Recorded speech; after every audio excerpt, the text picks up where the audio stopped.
Panther Pedigree is back for episode 5, and we're going to review the Super Bowl. And we're going to talk about how Coach Frank Reich is collecting prime talent like he is Thanos, and he's looking for them Infinity Stones.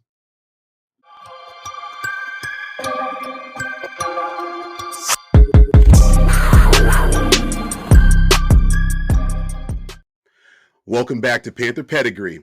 We are here. We're ready to do some work. We're going to review the Super Bowl, and then we're going to talk about all these coaches that Coach Frank Reich is collecting. But before we do that, I want you guys to do us a favor.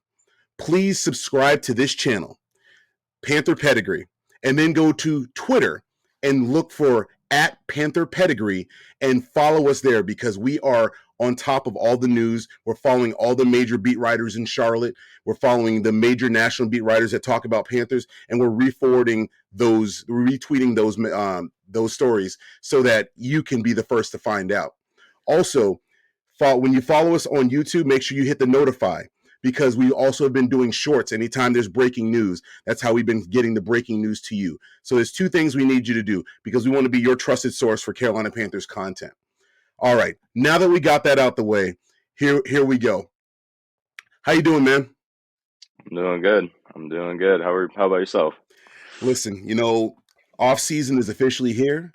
The Super Bowl just ended. Kansas City Chiefs bested the Eagles. I believe it was 38-35. A little bit of a controversial ending. We're going to get to that in a minute. But what have you been up to? Betting on the wrong team. I was going to get to that. Don't you hold on. I'm going to get you. I'm going to get you on that one. So, yes. So we actually made some Super Bowl predictions. So if you hung around for the end of last show, we made some Super Bowl predictions. And then I'm going to have you hang around for the end of this show because we're going to ask you to comment something in the comments for us because we're looking for some engagement. We're looking for some fan engagement right now. So what we're looking at right now is Super Bowl just ended. Kansas City Chiefs won. Actually, today was their parade, and Mahomes was doing his thing all throughout Kansas City streets, and they look like they're having a good time. But that aside, what did you think about the game, man? It was a great game. Really battle tested on both ends. Saw a lot of great things on both sides. Not too much defense, but he had some big defensive plays here and there, but a lot of good things on offense. Definitely a lot of things like the fans want to see. They want to see a high score game. I know a lot of people were hating that LA Rams Patriots Super Bowl back a few years ago because there's nothing. Yeah. So definitely a high scoring game for the fans, and I was really impressed with Jalen Hurts. I think he was very composed. He played a great game besides the fumble. Yeah. That was tough. That fumble could not have happened at a more costly time for the Eagles. Oh yeah, that was a killer. It was a killer. Yeah. So I'm going to go with what I liked about the game. So what I really enjoyed about the game is Greg Olsen. Yes, sir. Yes, sir. I was so that happy. Is the real deal. I hate to be a homer, but he's doing his thing on a national level. He called that game to pure perfection. And one of the things I really enjoyed is toward the end when we had the was it holding, was it not holding call. He did say, listen, he's not sure he would make that call. He actually was critical of the refs. I thought it was in a very respectful way. I hope he doesn't find himself with a bill from either the NFL or Fox for commenting on refereeing or officiating, rather. So I really enjoyed Greg Olsen. But if I'm going to step outside of myself and talk about the game, what I'm going to tell you is Patrick Mahomes is the guy. Not a guy, the guy. And one of the things that they were talking about was Jordan's flu game, Kurt Schilling's bloody sock for the Red Sox, Patrick Mahomes' high ankle sprain as some of the most gutsiest championship performance that have ever been. And I can't disagree. I was wildly impressed that he was able to gut it out, get back on the field, come back in, and in that third quarter, that wild scramble that he had, that I'm like, man, the ankle's not going to hold up. And man, he made it hold up. And he was running gingerly. He was looking to see who was behind him and how they were going to wrap him up. And he kind of let himself go down after he got that first down and some additional yardage. So I'm going to go with Patrick Mahomes, Super Bowl MVP. I mean, the guy never ceases to amaze me. Like, throwing all these off-platform throws where he's throwing from awkward angles, shovel passes, things like that. The man's just unreal. He is truly like a video game. So, all right, now we cover what we both liked. What didn't you like about the game? I mean, obviously, probably the biggest thing was I'll get a little controversial, but the first one I'll say is probably that easily the holding call.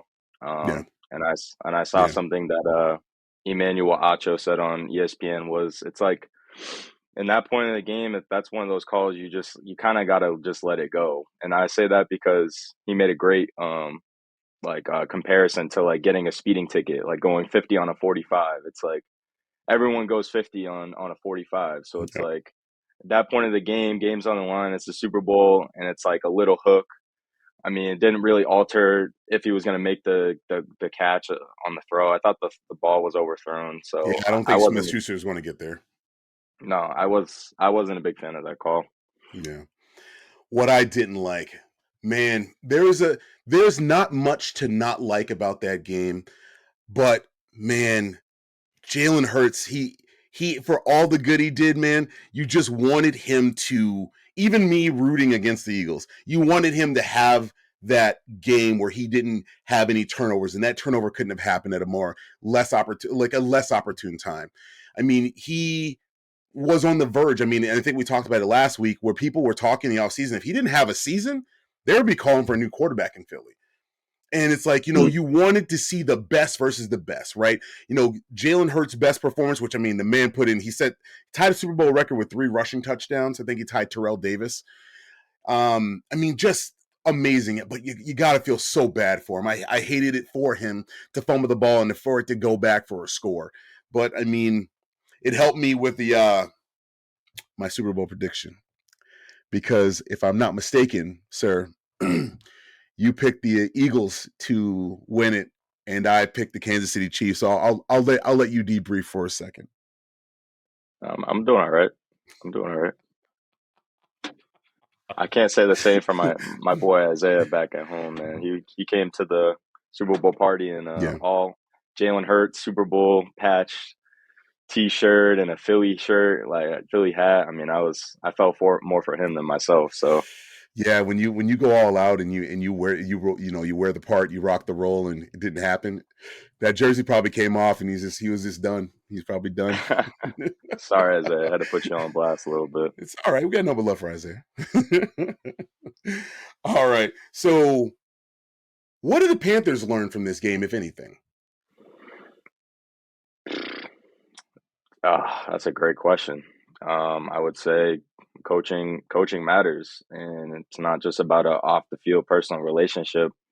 Andy Reid is a guy that's gonna go and get it done regardless. He's going to take guys like Juju Smith-Schuster, Marquez Valdez-Scantling, and Kadarius Toney, and he's going to make it doesn't matter who you have. He's going to make them play well within his system, and that this shows that coaching is so much more important than people realize. It's more than just talent.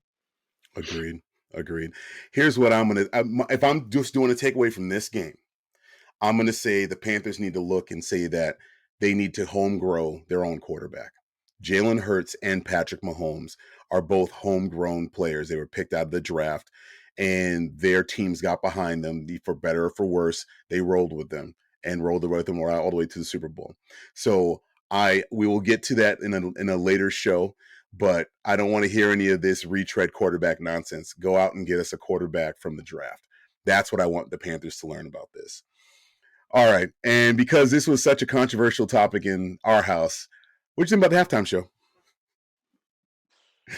I mean, it wasn't it wasn't bad, but it wasn't like the greatest. I liked I liked how she kind of showed like she was pregnant. I was trying to figure out if she was pregnant again or not, Yeah. but I Yeah. thought it was just because she had her baby. Yeah. But Rihanna, she put on a good show. She Um, put on a good show. I think the overall statement in the house was that they expected so much more from her, and the ladies in the house were like, we've seen other people do things while pregnant, so we wish Rihanna had brought in more. I'm like, listen, I've seen amazing halftime shows, so this wasn't my favorite. It wasn't my least favorite. It just kind of muddled middle. So hate to digress, but we might as well talk about the whole dang show.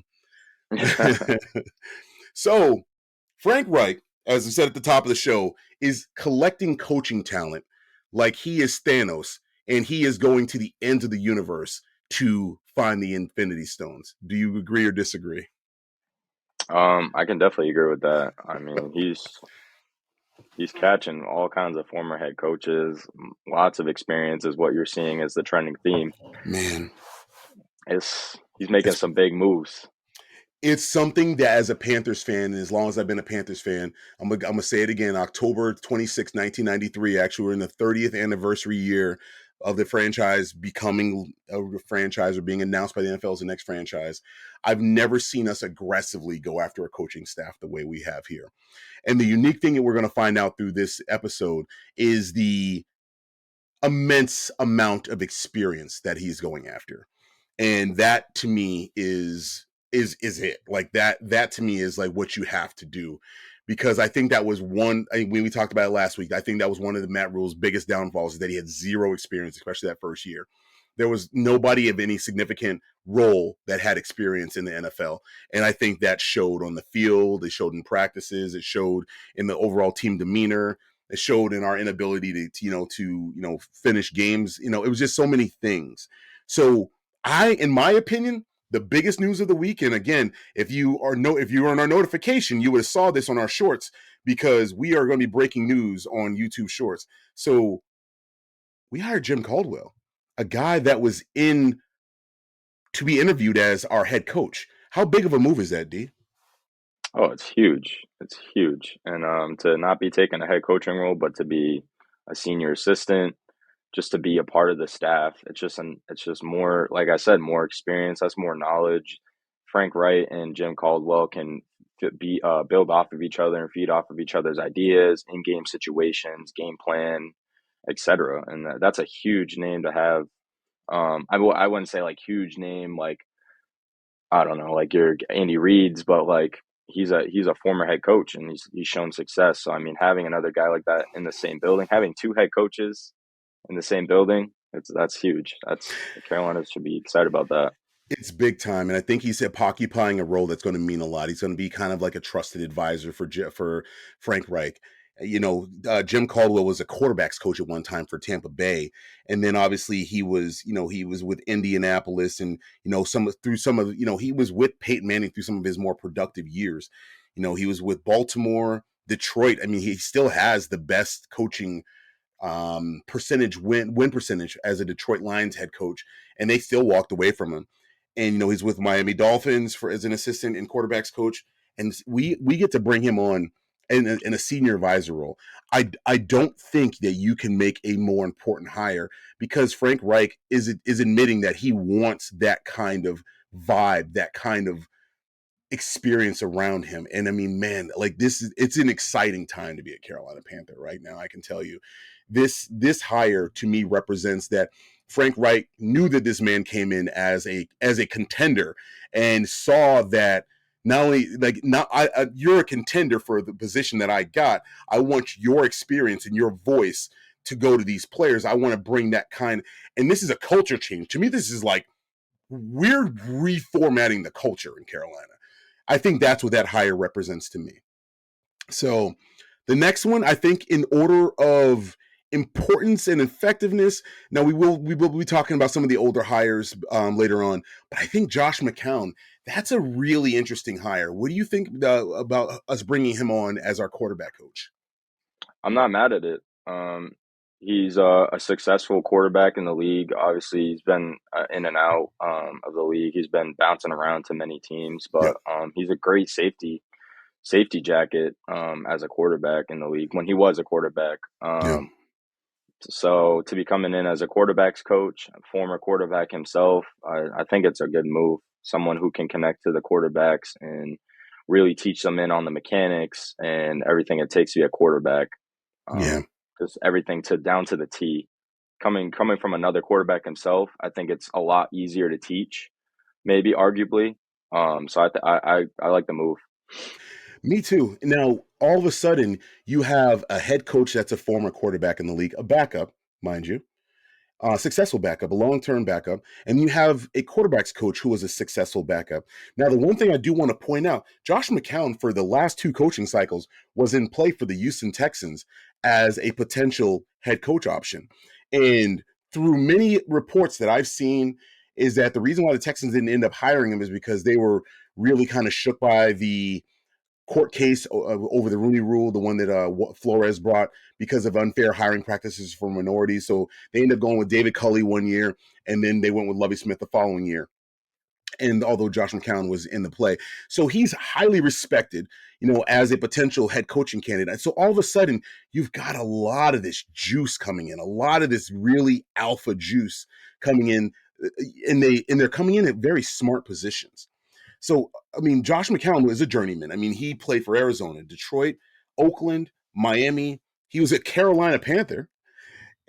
He was, he stepped down. He went to Hartford Colonials for a little bit.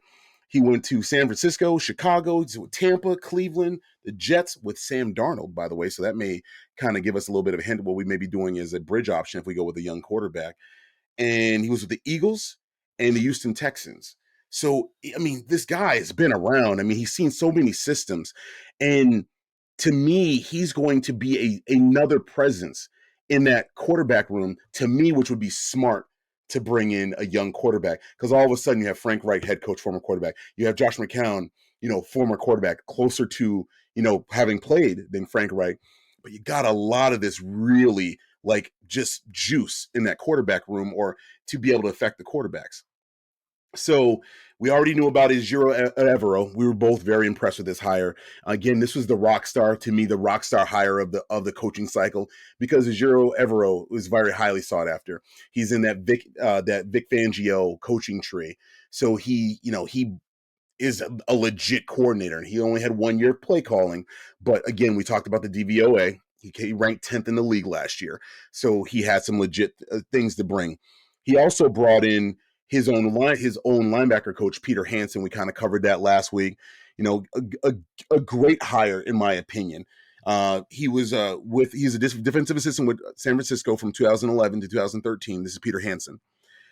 He stepped away to go to college in UNLV from 2020, 2021. He was defensive coordinator and inside linebackers coach. Denver Broncos, he was their linebackers coach, and he comes to us as a linebackers coach. So again, somebody Evero is familiar with. He's bringing along with him. Now, we did talk about this a little last week as well, but could you believe that we would have a third head coach on our roster? What do you think about number one coach in Carolina Panther history, Dom Capers, being a senior defensive assistant? What do you think that does? And he mentored Ejiro Evero. So what do you think Right. about that move? Oh man, if you told me like a month ago we'd have three, four potential head coaches on the same coaching staff, I would have said you were crazy. But it's huge. It's huge to even be have that in his title, um, and that as his history, defensive coordinator, like you said, head coach, senior defensive assistant in his history. Oh no, I'm sorry, I'm looking at the wrong. But um, Yeah, he's a senior defensive assistant. Yeah, oh, okay, yeah, my bad. yeah, So yeah, I mean, just having that experience, it's like I said, it's just trending in that direction. Is like Frank Reich is going after guys that have had experience and success in the league, not just experience itself, but like they've shown that they can succeed at that coaching spot. So putting them into light on his staff is just yeah, huge. And I know some players like going back to, I don't know, everyone was saying they want Steve Wilkes, but like I just yeah, don't know if Steve Wilkes was going to go and make these kind of hires. I know people were pushing for Steve Wilkes because he yeah. was the city guy, and he's been around Charlotte his whole life. His family grew up here, but I don't know if he was going to be going out and making business decisions for the team. I think like he brought in a guy as our defensive coordinator, Al Holcomb. Yeah, a guy that he's He was a familiar working colleague with. of his, right? That for example, I mean, he did a solid job. Don't get me wrong, but Would I he think have been the best person for the position? right, right. I agree. So I think this just speaks volumes, and I'm actually like very impressed with like the work we've been doing. Frank Reich's been doing over the last couple of weeks, I would say. I mean, But I like the Frank move. Reich's burning that midnight oil, man. This guy he's obviously making the calls. Oh man, I mean, when you see the capability with this roster and the potential, I mean, you gotta. This is like best case scenario. I feel like. It's beautiful. It's beautiful. So Another intriguing hire. I mean, this is announced before because there's a little bit of complication, not complication, but there's a little bit of reason why. So Deuce Staley, the running backs coach, assistant head coach of the Lions, had been announced as coming to the Carolina Panthers. They made it official. I believe it was yesterday they made it official, and he officially gets a title. So he will be the running backs coach and assistant head coach here in Carolina. And I like this hire, and I'm gonna go to you for your comments in a second. I'm gonna tell you why I like this hire. Deuce Staley was a successful running back in the league with the Philadelphia Eagles. The man ran all over. Actually, he had one of his career games against us back in the day. And I don't even want to talk about it. Maybe ill watching it. The guy was a baller. Just an absolute. He just destroyed defenses. Now, as a coach, he has been with Philadelphia Eagles. There was special team quality control for 2011, 2012. He's running backs coach from 2013 to 2020, assistant head coach 2018, 2020. He's with Detroit for effectively 2 seasons in the assistant head coach and running backs role. And the one thing that I really want to point out is there is the Hard Knocks where Deuce Staley is going back and forth with Aaron Glenn. And he's telling Aaron Glenn that his running backs are going to just essentially just run all over the defense. I mean, and the coaches are going back. They're on the same team, but different sides of the ball. And they're talking smack, right? Now, I love that Frank Reich is this, calm, cool, collective family man. He's a preacher, so on and so forth. But then you got Deuce Staley, who's going to be out there talking smack like one of the players. And I think that yin and yang is going to be such a cool dynamic, especially when things like Panthers Confidential come out. What do you think about the Deuce Staley hire, or if effectively them naming him as the running backs coach? I don't know too much about him, but just kind of from the notes and what you're saying, it's intriguing when I first hear it, and especially a guy who's not going to be silent, who's not going to be afraid to speak his mind. Running Yeah, back is it's an aggressive, tough, physical position, and you need to bring that dog out of your yeah, back. So yeah. I think that voice inside that running back room could be well, And I could mean, and I go think well. that's going to do well for us. I mean, you got Chuba, who's a kind of a quieter guy. You got Donta Foreman. If we retain him, he's a quieter guy. And I think the nature of the position you're talking about, your workman style guys, kind of quieter because McCaffrey wasn't a big talker. I mean, some of these guys, like you have your guys that are willing to talk crap, and that, like Le'Veon Bell. Le'Veon Bell's outlandish. You do have running backs out there that will make that noise, but Deuce, I think, is going to draw out the best of these guys, and he's a high productive running back. So I think him bringing again experience, that experience, I think is going to make a huge difference for our backs, the Chuba Hubbards of the world, the Black Shears, and if we retain him. So I like what this means for our running back room in future.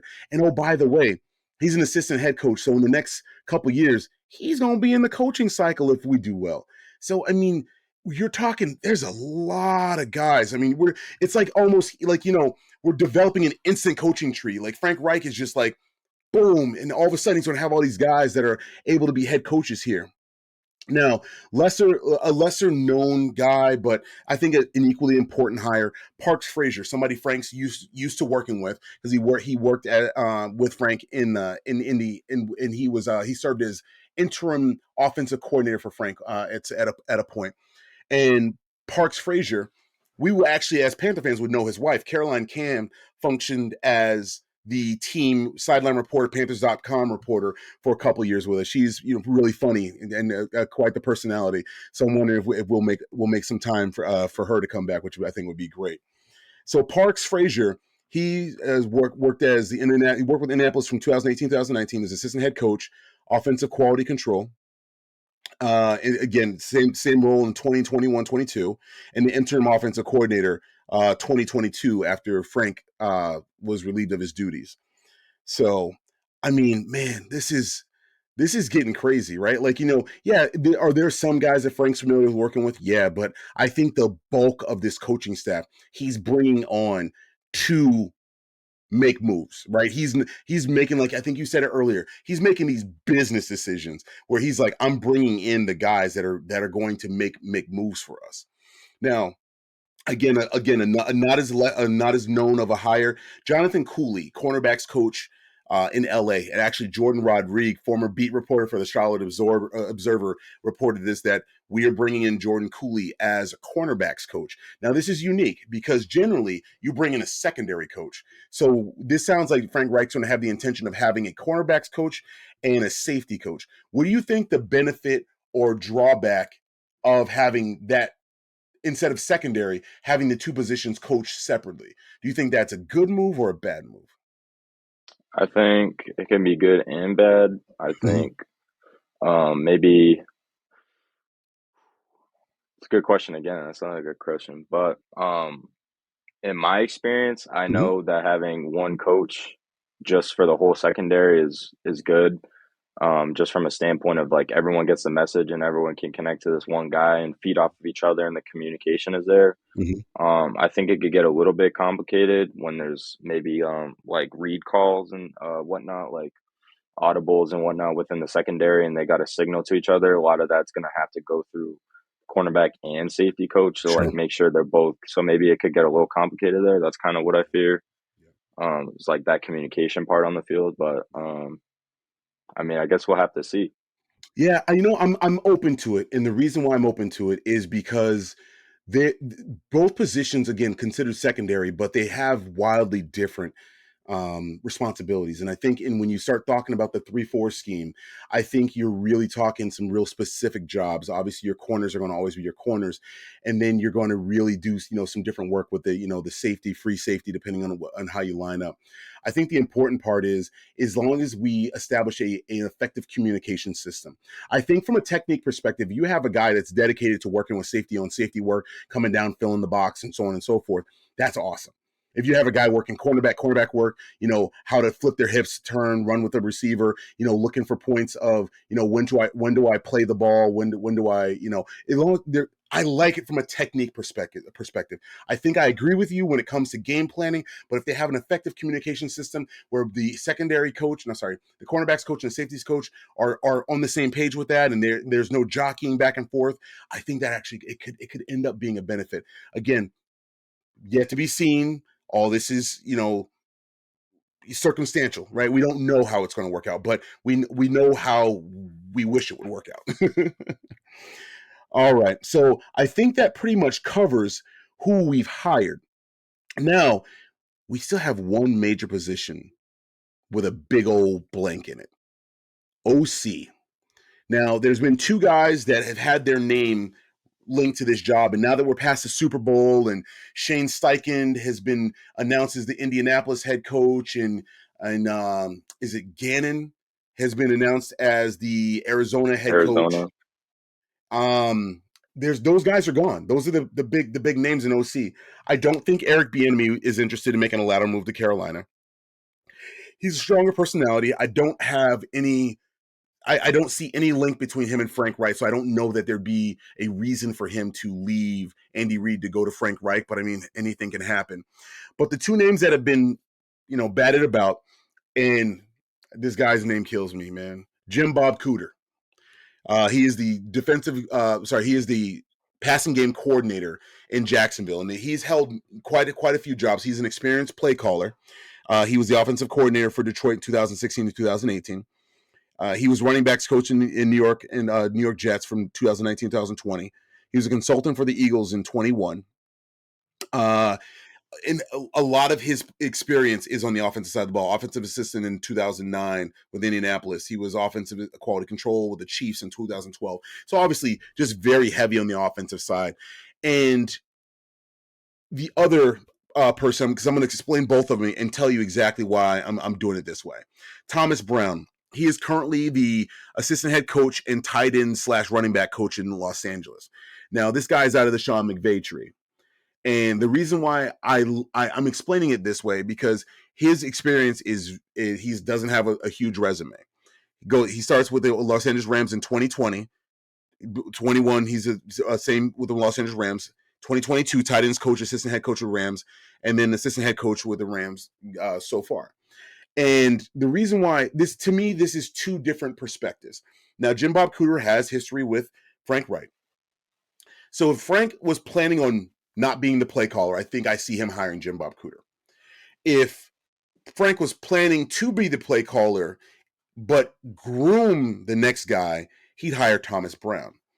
Now, I don't particularly have a opinion here, except for do we have to hire again a guy named Jim Bob Cooter? It just sounds weird. I just, it is what it is. That's me being, goofy or whatever. But I truly believe we got Frank Reich to have his thumbprint on this offense. So I would love to see him bring in a guy that, you know, he's a tight ends and running backs coach. He has experience. Frank grows him, and then maybe he may become the next big thing. With Jim Bob Cooter, I think there's enough of a sample set. He's an experienced play caller. He really, I mean, he conducted Matt Stafford doing some productive years, but nothing where I'd be like, yeah, we got to have Jim Bob Cooter, right? Like, and I think we hire him. I'm just going to call him JBC because I just can't imagine saying Jim Bob Cooter every week when we talk about the offense, Jim Bob Cooter's offense. I have to go with something different. So with all of that, and as long-winded as I've been, what do you think about the current OC predicament? Where do you think we should head? Do you have a preference? Uh, well, I'll tell you what I think's going to happen, Okay, let's do it. and I think Frank Reich is going to be the one that ended up calling the plays. I think in an introductory press conference, when people are asking him about who's going to call plays, I think maybe it could come off a little bit um, too strong, maybe, I guess, for Mm-hmm. fans. If you just kind of come in and you're like, yeah, I'm calling the plays kind of deal. Mm-hmm. I'm going to be the one calling the plays. I, I think he's going to be calling the plays. I think he's just not saying it yet, or Yeah. because isn't quick to come on and say he's going to do it yet. But I think that's been his idea the whole time coming in with this job, and Yep. I think everyone's on board, on the same page. I wouldn't say on board, but like on the same page with that. Um, so I think Frank Reich's going to be the OC, or he's going to be the Andy Reid to the Carolina Panthers. I can see that as well. Like, I mean, I honestly, so in that vein, I can see him going with a Thomas Brown. I don't think you're going to have to pay Thomas as much as you'd have to pay a Jim Bob Cooter. Not that there's a coaching salary cap, so really doesn't. I mean, that point is kind of mute. But what I'll tell you, I think the important thing is that the level of accountability offensively is going to go up dramatically. I don't think we're going to be seeing these games when in the third quarter we can't figure out a way to score. And we go these long periods without moving the ball and stale offensive play and so on and so forth. So, what I'll say is this is the little teaser that I led on at the beginning of the show. These coaching hires, especially on the offensive side of the ball, does it kind of tell you what you think they're going to do at the quarterback position? Again, I don't want to get in the weeds, but like I think it's worth at least mentioning. Does it look like we're headed in a certain direction? Yeah, absolutely. Um, So you're thinking we're going to hire, we're going to go after like a Derek Carr and bring in a veteran? I hope to God. I hope to God not. I think it's an intriguing name, Derek Carr. He's got a solid resume, but Yeah. I think making the same decisions, like going sideways from a Teddy Bridgewater to a Sam Darnold to a Baker, it's another step sideways getting Derek Carr. I think we have a young team, a young defense. We have a brand new coaching staff coming in, a new head coach. It only makes sense to me that you bring in a new young guy, quarterback, homegrown, as Scott Fitter had mentioned. Um, I mean, it's just trending all in the right direction. I think all the pieces are getting put together, and we've been talking this whole episode about change and upgrade and experience.